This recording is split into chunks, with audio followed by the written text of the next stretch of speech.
Assalamu alaikum and good morning. So today we're going to start with a new topic. This is under physical chemistry, and this topic 6 is called electrochemistry. So the AS part of this topic is actually quite short, but you will explore into more depth when you go to A2 syllabus later on, okay? Now, the first learning outcome that we are going to look at for this topic is that you should be able to calculate oxidation numbers of elements in compounds and ions. So the idea of oxidation number is actually a difficult concept to grab, okay? I think, to grasp.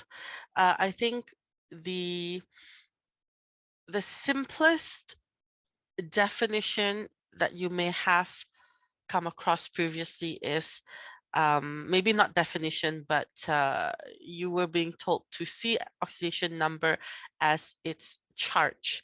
Now that is only true and only correct for certain elements, okay? So oxidation state or oxidation number, they're both the same thing. It is the numerical value associated with atoms of each element in a compound or ion. So it belongs to a single atom of an element, okay? So I'll talk about that later on. They are usually calculated as the number of electrons a particular atom lose or gain when they form bonds. So whether it's ionic bonds or covalent bonds. So in a way, we think of this number as the number of electrons that have to be gained in order for it to form a bond, or the number of electrons that it has to lose in order to form a bond, whether it's ionic or covalent. Okay. There's also sorry. I think never mind. Okay, so there isn't really a definition that you have to learn, but it's more like to understand the concept of oxidation number. Okay, next would be the rules, right? How do we assign this oxidation number? Maybe, as I said just now, previously you were taught as, oh, oxidation number is the charge of that atom. Okay, well, there are many, about around 9 rules. At this point, you may think that it's a lot to remember, but as you go along with a lot of practice, hopefully you no longer have to refer to the rule, but it's more to like you can spot it. Okay, you can already see what the oxidation number is for that particular atom of an element. The first, well, these rules, they don't necessarily, they're not arranged in any level of importance. Okay, that's not saying that rule number one is more important than rule number 9. No, because again, it depends on the situation, which rule you are going to refer to. Okay, so the first one says that all uncombined elements have an oxidation number of 0. So uncombined elements means it is only made up of one type of element. Okay, like, for example, you've got an example of zinc. Now, this is a single atom of one type of an element. Okay, so there's only one zinc atom and there's one element. Chlorine, Cl2, there are 2 atoms of the same element. Okay, so I hope you can tell the difference between atom and element there. O2, there are 2 oxygen atoms of one type of element. The element is oxygen, right? But there are 2 atoms. Argon is a single atom and the element is argon. Okay, all of these atoms have oxidation number of 0. So I forgot to, did I mention it just now? Yes. The highlight, the key point here is that it belongs to a single atom. Okay, so that means if I'm talking about chlorine, I must talk about the oxidation state of both atoms. Okay, so chlorine number 1 and chlorine number 2, even though we think, technically speaking, they are the same, but there are two of them, two atoms. So that means each oxidation number must be assigned to each chlorine atom. Okay.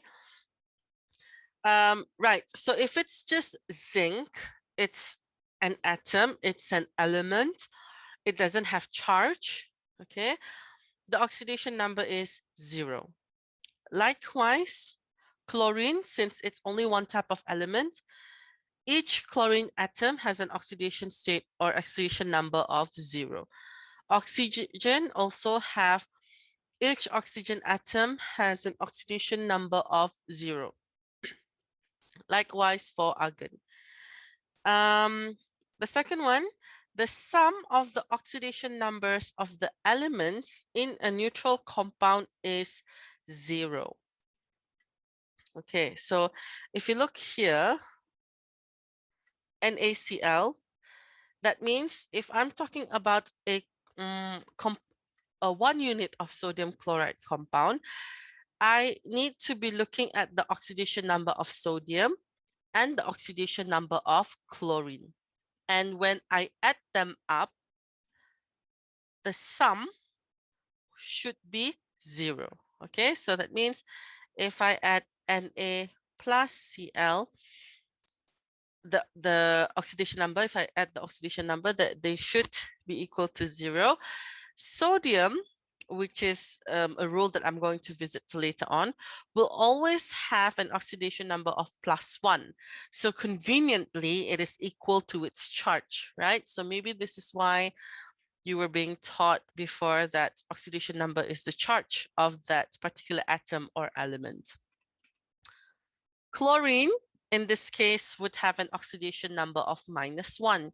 So if I add them up, it should equals to 0.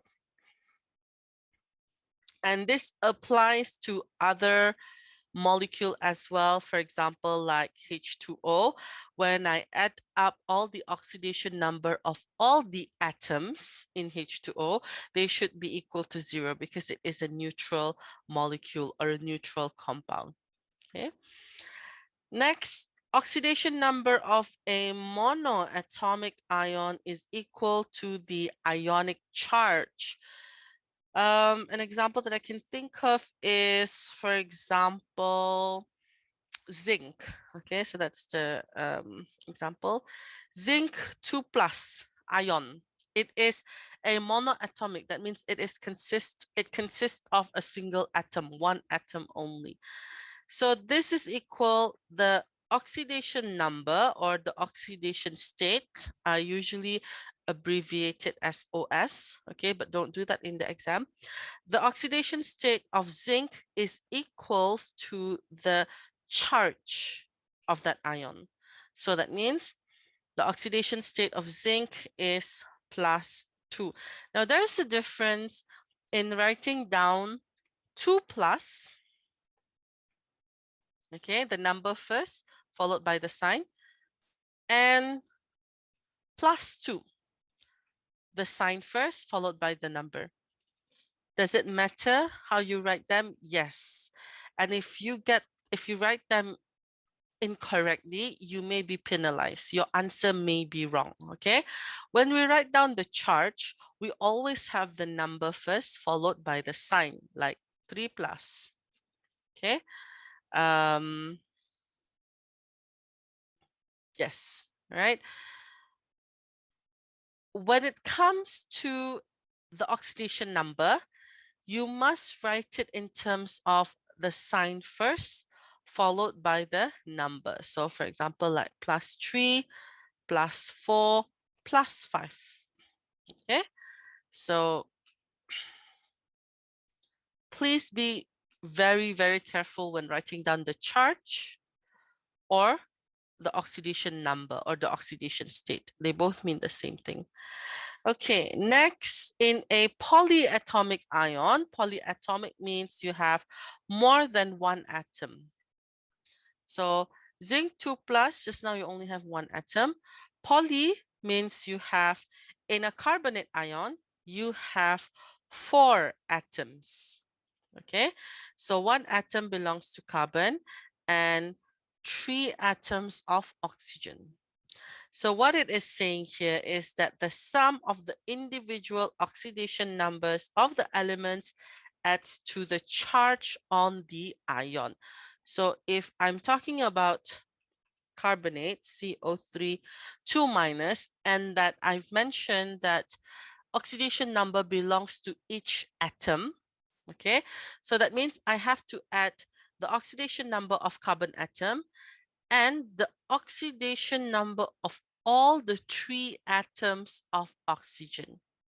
Okay, so that means oxidation number of carbon plus 3 times oxidation number of oxygen is equals to -2. Notice that the way I have written down the oxidation number and the charge, okay? So you have to be careful. Right, so in this case, carbon is +4, so that's based on its group number, okay?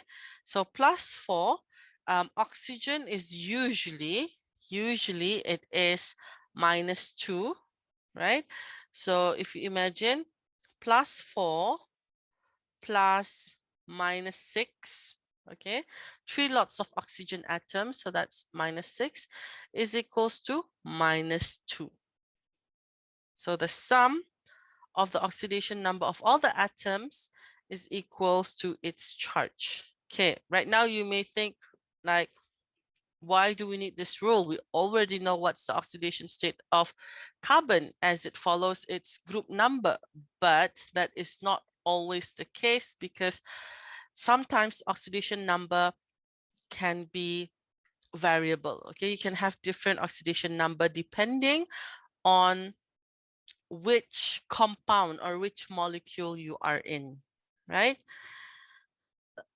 Sorry. Next rule, rule number 5, the more electronegative elements is given the negative oxidation number. This means that when you have two or more electronegative atoms, okay, who will get the priority? What I mean by priority is who will get the oxidation number based on its group number, okay? So for example, I have F2O, okay? And if we follow fluorine, its group number is group 7, okay? And it usually has a charge of -1, right? And then there are 2 of them, okay? Oxygen is in group 16, so usually it has a charge of -2, okay? So in this case, okay, they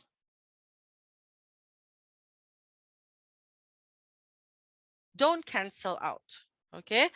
Rule number 2 says that the total oxidation number for a neutral compound is 0. If I add up -2 plus -2, it does not equal to 0. So that means something is wrong here, okay? Which one, who is wrong? Who has the correct oxidation state as its charge, usual charge, and who is supposed to have a different oxidation state than its usual charge. So priority is always given to the more electronegative element. So what kind of priority do we have here? So fluorine is the more electronegative than oxygen. So fluorine will get priority of its usual oxidation number, which is equals to its charge. Okay, so that means fluorine is -1 here. Oxygen would have to be something else. So this is why we say plus X. Okay, so we want to find the oxidation number of oxygen. It cannot be -2. So all you have to do is just solve this expression. Okay, don't forget the reason why I multiplied by 2 is because each fluorine atom has an oxidation number of -1. Okay, then if you work that out, X should equal to +2. That means, so I'll erase this.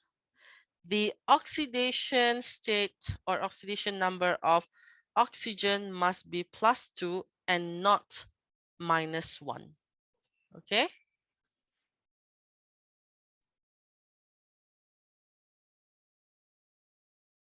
Okay. Next, we're going to look at okay, so rule number 5 says that the more electronegative element is given the negative oxidation number. So between fluorine and oxygen, back to the example that I was talking about, fluorine will get the negative oxidation number, okay? And the negative oxidation number is based on its usual charge if it forms an ion, okay? That means fluorine gets priority to have a negative oxidation number based on its charge, and then oxygen will have to be something else, okay? And you saw that we worked out the oxidation number of oxygen to be +2, so that when we add up all the oxidation number of the 3 atoms in F2O, they all will add up to 0. Okay, so this stands for 0, and this is oxygen. Okay, don't get that confused. Next, we're going to look at the next rule. Group 1 metals will always have an oxidation number of +1. So that means if there's another element who usually have a positive oxidation number, they will have to give up because group 1 and group 2 takes priority. Okay. Next, hydrogen. Most of the time, hydrogen will have an oxidation number of +1, except when it is in metal hydride. So here you can see that when you have hydrogen with a group 1 metal, in this case, group 1 metal wins. So sodium will have to be +1, hydrogen will have to be something else, right? So as we know, the sum of the oxidation number in sodium hydride should equals to 0 because that's the sum. Sodium will have an oxidation number of +1. We usually think that hydrogen would have a +1 as well, but if we have hydrogen with an oxidation number of +1, it doesn't add up to 0. That means hydrogen would have to be -1 so that the sum is equals to 0. So that means in sodium hydride, sodium has an oxidation number of +1. Hydrogen has an oxidation number of -1. Next rule, your group 17. Your group 17 will most of the time have an oxidation number of -1 because it is in group 7, and when it forms a bond, they gain 1 electron, correct? So that's why it has an oxidation number of -1. So if you relate back their oxidation number with the concept of oxidation state that we looked at earlier on. Okay, it is the number of electrons that the atom has to lose or gain when they form bonds, whether it's ionic or covalent. So that's why some of this oxidation number is the charge number, because that's what happens when they form bonds. They either lose electrons or they gain electrons. Right, so chlorine, bromine, and iodine will be -1 most of the time, except when they are with oxygen or with fluorine. The reason for this is we go back to rule number 5. When you have chlorine with oxygen, you have to give the more electronegative element to have a negative oxidation state. Okay, so that means chlorine will lose against oxygen. Oxygen gets the priority. Likewise, if you have bromine with fluorine, fluorine is more electronegative. This brings us back to rule number 5. So fluorine will have a negative oxidation number, which is -1, which it usually has, and then bromine will have to be something else, right? Next is oxygen. Most of the time, oxygen will be -2. The reason for this is because in order for oxygen to form a bond, it will need to gain 2 electrons. However, there are some exceptions. When oxygen combines with hydrogen in peroxide, H2O2, hydrogen wins over oxygen. Okay, so let's have a look. This has nothing to do with electronegativity. Okay, actually, yes, oxygen would be higher in electronegativity than hydrogen. That's right. Okay, so H2O2. Back to rule number 2, the sum of the oxidation numbers of the elements in a neutral compound should equal to 0. Okay, if we follow their charge, hydrogen would be +1, but there are 2 of them. Okay, and oxygen would be -2, and there's 2 atoms of oxygen. So if we add them up, +2 -4 will not be equal to 0. Okay, so in this case, all right, in this case, oxygen doesn't have priority. So I take back what I said earlier on about electronegativity. This has nothing to do with electronegativity. Okay, so oxygen doesn't get priority. So oxygen will be X, which is what we're going to find. Okay, so oxygen will still have a negative number. It's just not the usual -2. So if we add this up, +2 plus 2x to equal to 0. And if we work that out, I'll show you in the next section to work out the oxidation number. X would be -2 over 2. So X must be -1 in order for the sum of the oxidation number in H2O2 to be equal to 0, right? So there's an exception where oxygen is not always -2. Okay, so you can see that you don't have to follow all the 9 rules when you want to determine the oxidation number of a particular element. Okay, again, it's all case by case basis. So before we look at the exercise example, okay, right. So here's another example, calcium chloride. So this is just to elaborate on how oxidation number is assigned to each atom, not so much of the element. Okay, so you see in calcium chloride, CaCl2, again, it is a neutral molecule, it's a neutral compound, so it is equals to 0.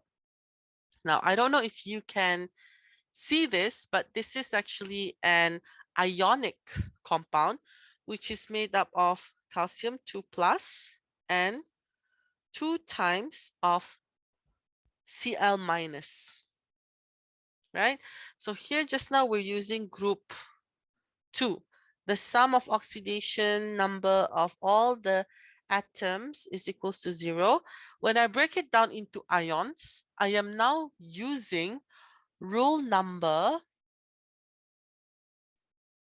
3. Sorry, I shouldn't have write down group. Rule, I meant rule. So if we look at rule number 3, the oxidation number is the same as the charge of a monoatomic ion. So that means calcium would be plus 2, chlorine would be minus 1. So that means the oxidation state of chlorine is minus 1. But because there are 2 of them, 2 chloride ions, that's why we multiply it by 2.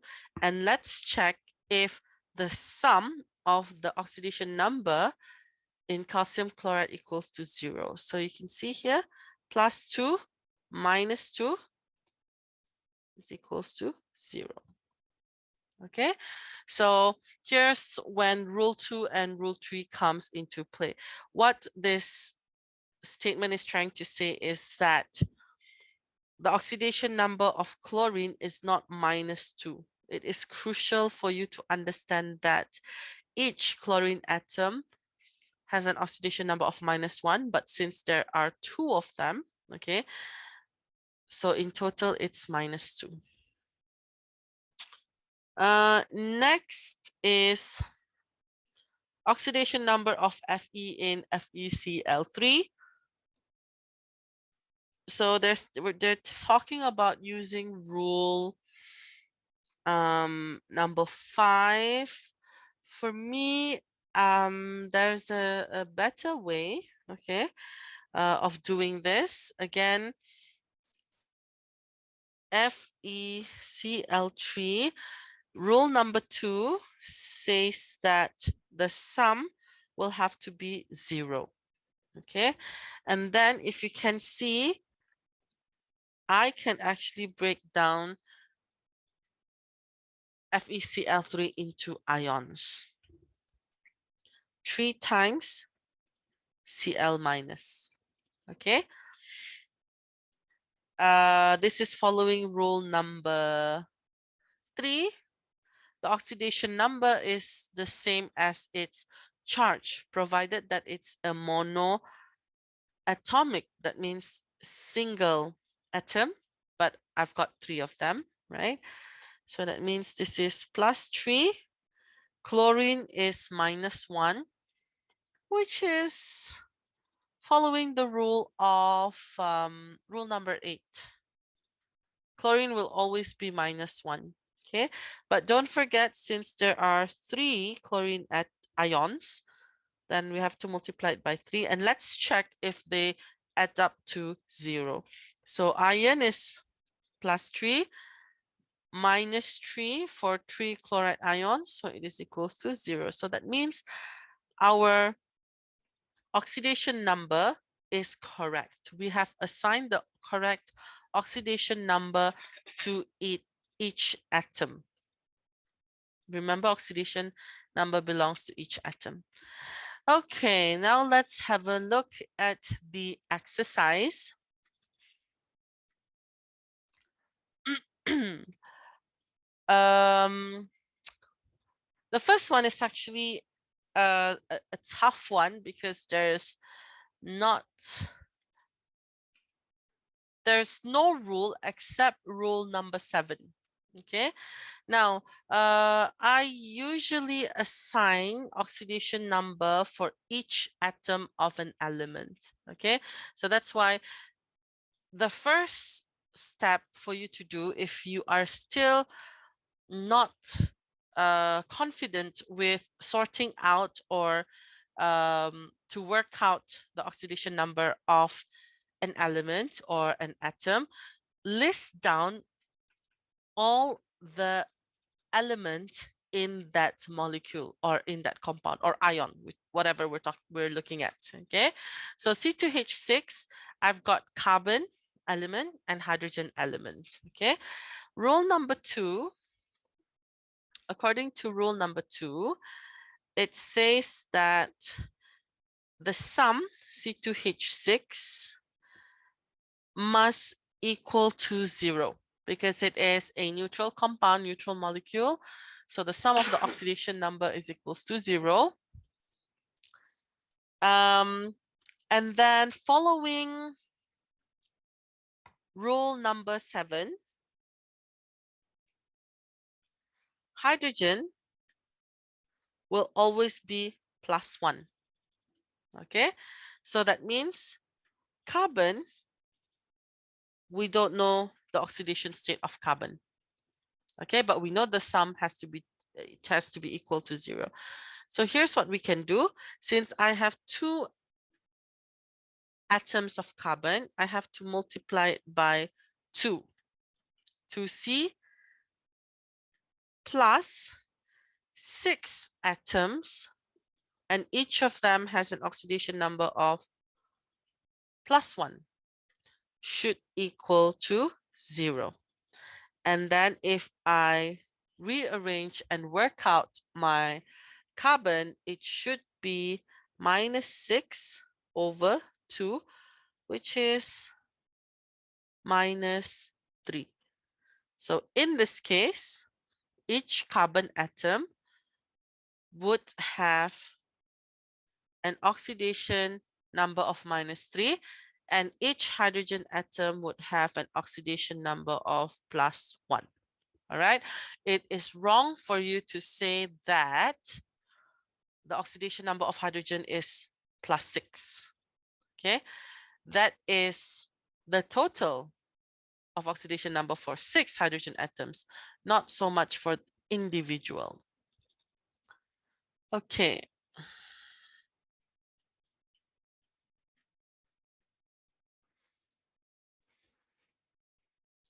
Next, S2Cl2. We follow rule number 2 still applies. The sum of oxidation number of all the atoms in S2Cl2 should equal to 0. Next, we've got sulfur, we've got chlorine. We would expect both of them to have an oxidation state of negative. Chlorine would be -1.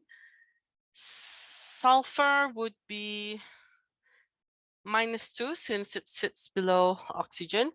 But rule number 5 applies, as well as rule number 9. Sorry, that's not 9. Rule number 8 that says chlorine would have an oxidation number of -1. So that leaves us with sulfur. What is the oxidation number or the oxidation state of sulfur? Okay, so to work it out, we know that 2 times the oxidation number of sulfur atom plus 2 times the oxidation number of chlorine, which is -1, should equal to 0. So to work out the oxidation number of sulfur, that's +2 over 2. Sulfur has an oxidation number of +1. If you are not sure whether the oxidation number of each of these element is correct or not, you just check again. The sum should equals to 0. Okay. Next is NH4Cl. Now, usually we like to deal with 2 elements at a time. Here we've got 3 elements. There's nitrogen, there's hydrogen, and there's also chlorine. Okay. And well, it looks like chlorine would usually have a charge of negative, and then nitrogen would have a charge of negative as well, since it is a nonmetal. Hydrogen would be +1. Okay. Rule number 2 stands. The sum will have to be 0. I will then break it down. I don't know if you can see this. This is actually an ionic compound made up of NH4 plus and Cl minus. So it is an ionic compound. If you know that it's an ion, it's made up of ions and it can be broken down, the easiest way is to break it down first. And then rule number 3 and 4. Number 3 and number 4. Chlorine is monoatomic, so that's number 3. Maybe I write it as number 4 for NH4 plus, number 3 for chloride ion. So since it's a monoatomic ion, the oxidation number is the same as its charge. So that means chlorine is or has an oxidation number of -1. Now we just have to deal with NH4 plus. And based on rule number 4, nitrogen plus 4 hydrogen should be equals to +1. I don't know if you can see this. Okay, so let's see. Hydrogen would always have so that means our chlorine is done. So we leave it out of the question. We've already broken down into ions. Okay, so we can just now focus on NH4 plus. Because if you want to deal with all 3 at the same time, it will be difficult. Okay, so hydrogen, based on rule number 7, it would be +1. Okay, so you work out nitrogen. Let me just copy this.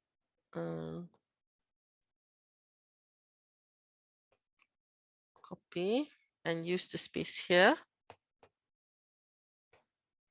By the way, our chlorine is sorted. Chlorine should be -1. Okay, so if I want to find nitrogen, well, maybe some of you can spot it already quickly, that nitrogen would be -3. If you cannot, then you just do this. Nitrogen plus 4 times of +1 should be +1 because it has a charge of NH4 plus. So nitrogen would be 1 minus 4, which is -3.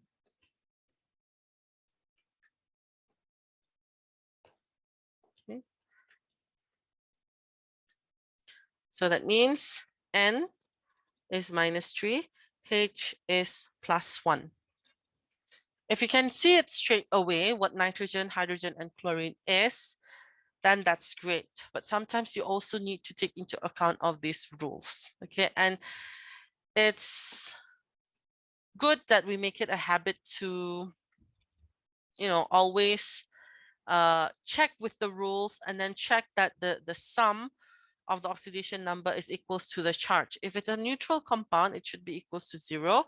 If it's an ion, it should equal to the charge. Okay, one last example before we go. H3PO4, phosphoric acid. Okay, again, I like to break it down into ions. So if I break this down, it should be H plus and PO4 3 minus. Rule number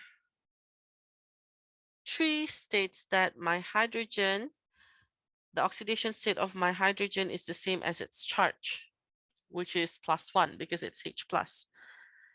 So hydrogen done.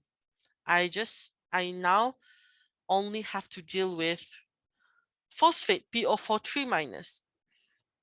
Rule number 4 states that PO4 3 minus, okay, the sum of PO4 3 minus would equals to -3. Maybe I won't do that, otherwise I'll confuse you. Okay, so phosphorus plus 4 times of oxygen is equals to -3. Between phosphorus and oxygen, oxygen is more electronegative. So following rule number 5 here, oxygen will be -2. Okay, so what is phosphorus? Again, if you can see it straight away, that's great. But it's a good practice to take the sum of phosphorus plus 4 units or 4 atoms of oxygen is equals to -3. So phosphorus would be -3 plus 8, okay, would be 5 plus 5. So that means phosphorus would have an oxidation number of +5. Oxygen will have an oxidation of -2, not -8. Okay, -8 is the total of all the oxygen atoms, but we only want the oxidation number of each oxygen atom. Okay, now I would like you to try the maybe a few questions. Okay, so next you will answer the post-test questions on forms, and you'll know which questions I want you to do as a practice to see if you have understood or if you can work out the oxidation number of each element. Okay, so that is all for today. Assalamu alaikum and thank you.